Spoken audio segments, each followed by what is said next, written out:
My best. Thank you, Mr. Chairman. Thank you, Mr. Secretary, for being with us today. Despite the differences that existed between Republicans and Democrats prior to this administration on how to approach Iran's nuclear program, the theory was basically the same, that we were going to impose significant harm on the Iranian economy in order to force them to the table to negotiate. What is happening now is fundamentally different.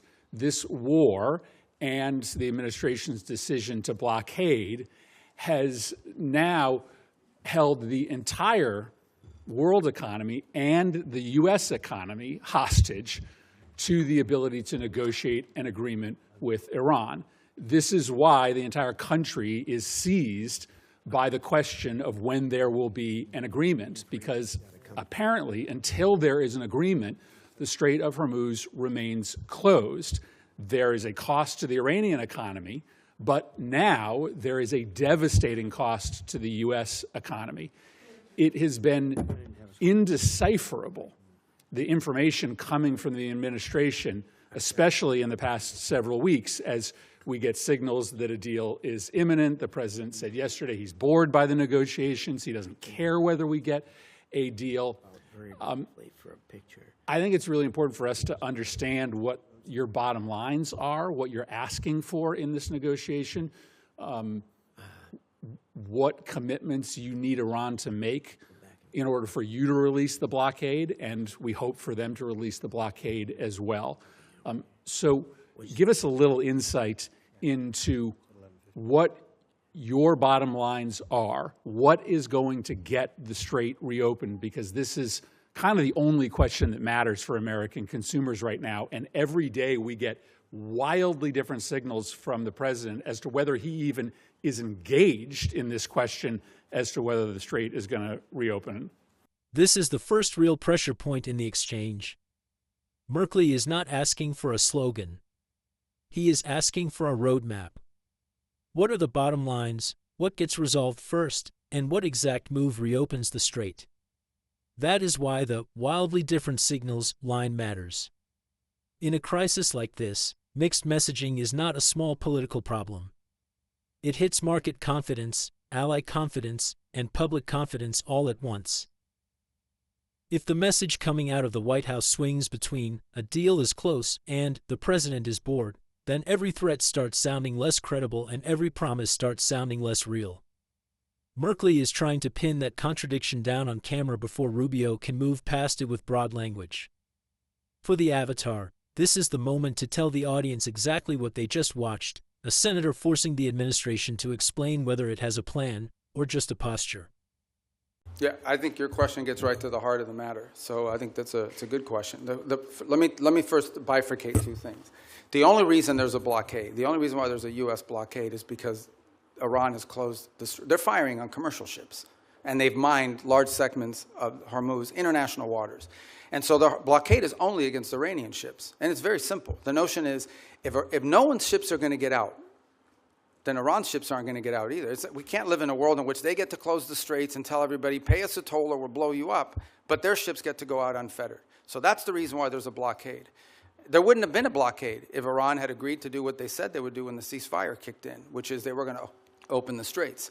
So let me just focus on the straits for a moment. Number one, what they're doing is unlawful and illegal. There isn't a country on earth, other than Iran, and maybe Oman that flirted with it, who's in favor of what Iran is doing in the straits. The Chinese are against it. The Russians are against it. Everyone is against it.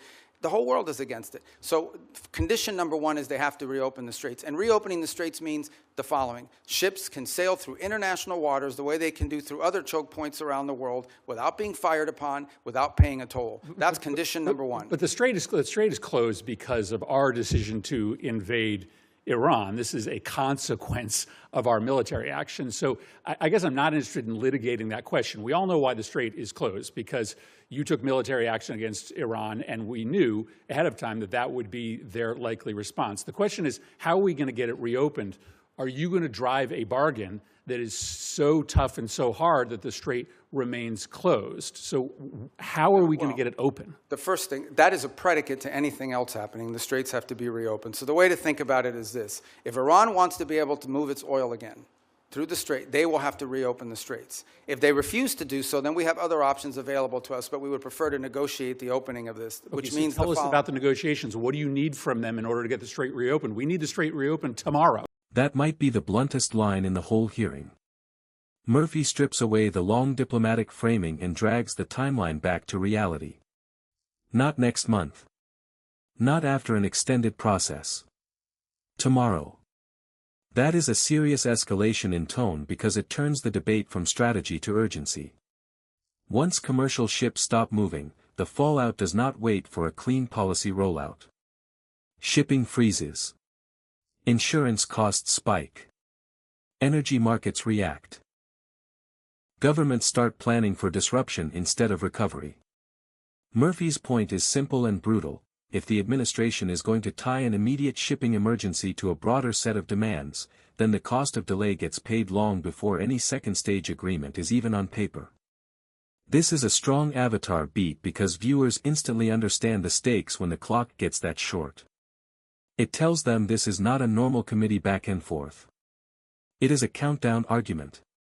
Well, what needs to happen is very simple. They need to announce that they will no longer fire on commercial ships that are going through or threaten to fire on ships, because in many cases, ships just won't move. They won't go, not because they got fired on, but because of the risk of being fired upon. And so they have to announce very clearly, the straits are now open, we're not charging a toll, we will help remove the mines that they put in there, and they will not fire on ships. But the president says they also need to make commitments on their nuclear program. That's what I'm asking.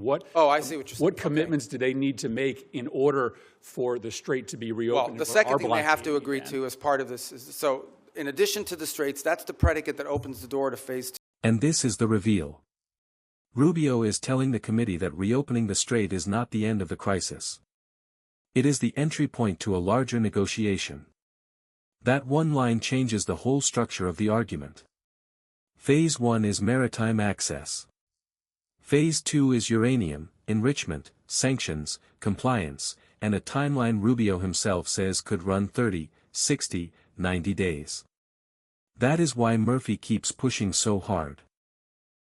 Because once you frame the reopening of a critical shipping lane as the first step in a much bigger bargain, you are no longer talking about a fast reset.